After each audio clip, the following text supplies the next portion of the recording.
नमस्कार, good evening. मैं रविकांत गुप्ता, प्रदेश सचिव स्वामी समिति मध्य प्रदेश, आप सबका बहुत बहुत स्वागत करता हूं। चैनल में जो लोग नए हैं, चैनल सब्सक्राइब कर लें और वीडियो को शेयर कर दें, जिससे जब भी मैं लाइव आऊं आपको जानकारी मिलती जाए। साथियों, हम लगातार सुप्रीम कोर्ट की याचिका को लेकर आप लोगों से बात कर रहे हैं। अब आप लोग सुप्रीम कोर्ट के लिए आगे आइए, क्योंकि अब नहीं तो फिर कभी नहीं हो पाएगा। अगर हम सुप्रीम कोर्ट अगर नहीं आते हैं तो फिर हमारा कुछ भी नहीं हो जाएगा, कुछ नहीं हो पाएगा। बहुत सारे साथियों आप सबसे मैं कई दिनों से लगातार कोर्ट केस को लेकर बात कर रहा था। इसके पहले भी कोर्ट केस के नाम पे लोगों को बहुत गुमराह किया गया। मैंने आप लोगों से बार बार चर्चा की थी कि कोर्ट केस आप लोग करिए, लेकिन कोर्ट में केस जो करिए एक सिस्टम से करिए, एक जो नियम है उसके आधार पे करिए, तो आपको जरूर लाभ मिलेगा। आप सुप्रीम कोर्ट, आपको हाई कोर्ट से तो लाभ मिलना संभव नहीं है, क्योंकि हम लोग हाई कोर्ट के डेवलपमेंट से केस हार चुके हैं। लेकिन कुछ एकेडमी वालों ने इसका लाभ उठाया और ये कहा कि 3 साल जो कर चुके हैं काम, व्यापम पास है, उनको हम नियमित करवा रहे हैं और वो जल्दी नियमित हो जाएंगे। और आज उस आदेश, उस जो ऑर्डर हुआ था, जो कोर्ट ने ऑर्डर किया था अक्टूबर, नवंबर, दिसंबर, जनवरी, लगभग 800 लोगों का केस था।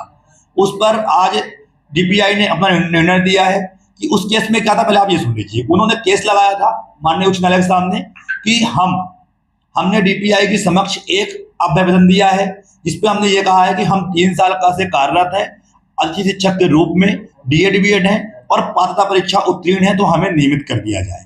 ऐसा हमने अभ्यावेदन डीपीआई के समक्ष प्रस्तुत किया था, जिस पर डीपीआई ने कोई विचार नहीं किया। तब माननीय उच्च न्यायालय ने यह कहा कि आप एक फ्रेश अभ्यावेदन बनाइए और डीपीआई को दीजिए, और डीपीआई उसका निराकरण 2 महीने के अंदर करेगा, जिसका निराकरण डीपीआई ने कर दिया है। और आप लोगों ने देख लिया है कि देखा होगा, या नहीं देखा तो आप लोग वीडियो में देख सकते हैं, भी आगे आपको आदेश मिल जाएगा कि इसमें याचिकाकर्ता श्री भूपेंद्र WP नंबर 866/2024, पता बेड़ावाली, मेघनगर, जिला झाबुआ, मध्य प्रदेश द्वारा माननीय उच्च न्यायालय खंडपीठ जबलपुर एवं संप्रकृत के अन्य प्रकरण जो खंडपीठ ग्वालियर एवं इंदौर में अतिथि शिक्षकों को नियमित करने के संबंध में प्रस्तुत की गई याचिका में पारित निर्णय 6/10/2023 का ऑपरेटिव पैरा निम्नानुसार है। तो आप लोगों को इसमें कहा गया था कि वही मैंने बताया कि आप एक नया आवेदन जमा कीजिए, जिस पर आपको डीपीआई उस पर निराकरण करेगी। उसमें उन्होंने निराकरण क्या किया है, नंबर 2 में लिखा है उन्होंने, युक्त निर्णय के अनुक्रम में याचिकाकर्ता द्वारा अभ्यावेदन प्रस्तुत किया गया है। याचिकाकर्ताओं द्वारा अपने आवेदन में उल्लेख किया गया है कि वे शिक्षक पात्रता परीक्षा उत्तीर्ण है तथा डीएड बीएड है, प्रशिक्षित हैं और 3 वर्ष से लेकर 15 वर्ष तक लगातार अतिथि शिक्षक के रूप में पढ़ाने का अनुभव है। अन्य राज्यों में भी अतिथि शिक्षकों को नियमित किया गया है। इस आधार पर याचिकाकर्ता ने नियमित करने की मांग की है। माननीय उच्च न्यायालय द्वारा पारित उक्त आदेश में अनुक्रम में याचिकाकर्ता के आवेदन का प्रचलित भर्ती नियम निर्देशों के क्रम में परीक्षण किया गया तथा स्थित नियमानुसार है। मध्य प्रदेश राज्य स्कूल शिक्षा सेवा शर्तों के एवं भर्ती नियम 2018 एवं संशोधित नियम 1/12/2022 के अनुसार सीधी भर्ती में रिक्त पदों की पूर्ति है, तो नियमानुसार प्रावधान है कि अतिथि शिक्षकों को 25 अंक का आरक्षण दिया जाएगा, उम्र में छूट दी जाएगी। तो आप लोगों को ये सब नियम इसमें बनाए गए थे। ये अभी आप लोग पहले इस आदेश को देखिए पूरा।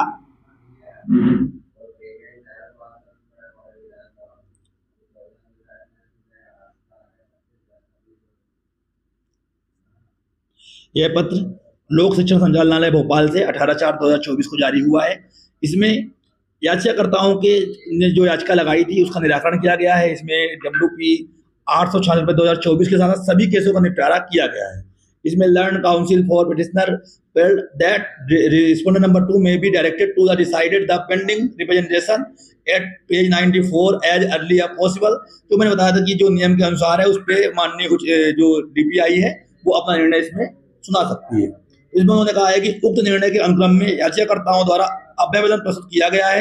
याचिकाकर्ताओं द्वारा अपने अभ्यावेदन में उल्लेखित किया गया है कि वे शिक्षक पात्रता परीक्षा उत्तीर्ण है तथा डीएड बीएड प्रशिक्षित हैं एवं 3 वर्ष से लेके 15 वर्ष तक लगातार अतिथि शिक्षक के रूप में पढ़ाने का अनुभव है। अन्य राज्यों में भी अतिथि शिक्षकों को नियमित किया गया है। इस आधार पर याचिकाकर्ताओं ने नियमित करने की मांग की है। तो माननीय उच्च न्यायालय द्वारा पारित उक्त आदेश के अनुक्रम में याचिकाकर्ताओं के अभ्यावेदन का प्रचलित भर्ती नियम निर्देशों के क्रम में परीक्षण किया गया तथा स्थित नियमानुसार है।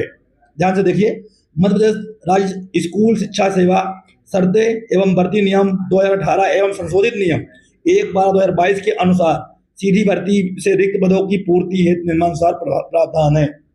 नियम 8 के उप नियम 5 में शिक्षक पात्रता परीक्षा के उपरांत शिक्षक चयन परीक्षा के माध्यम से शिक्षक भर्ती का प्रावधान है। नियम 11 उप नियम 7 खा 4 में अतिथि शिक्षकों के लिए नियमानुसार प्रावधान है। शैक्षणिक संवर्ग अंतर्गत सीधी भर्ती के शिक्षकों के पदों की उपलब्ध रिक्तियों के 25% रिक्तियां अतिथि शिक्षक वर्ग के लिए आरक्षित की जाएंगी, जिनके द्वारा न्यूनतम 3 शैक्षणिक सत्रों एवं 200 दिवस मध्य प्रदेश शासन द्वारा संचालित शासकीय विद्यालयों में अतिथि शिक्षकों के रूप में कार्य किया गया है। परंतु अतिथि शिक्षकों के लिए आरक्षित पदों की पूर्ति नहीं हो पाने की स्थिति में वे रिक्त पद अन्य पात्रताधारी अभ्यर्थियों से भरा जाएगा। ये तो पहले से ही हो रहा है। याचिकाकर्ताओं द्वारा अपने आवेदन के साथ साथ प्रस्तुत संचालनालय के पत्र क्रमांक रामा अतिथि शिक्षक 2019 26 28 68 भोपाल दिनांक 11/9/19 प्रस्तुत किया गया है, जिसमें यह भी उल्लेखित है कि शिक्षक भर्ती हेतु आयोजित परीक्षा में 25% पद अतिथि शिक्षक हेतु आरक्षित किए गए हैं।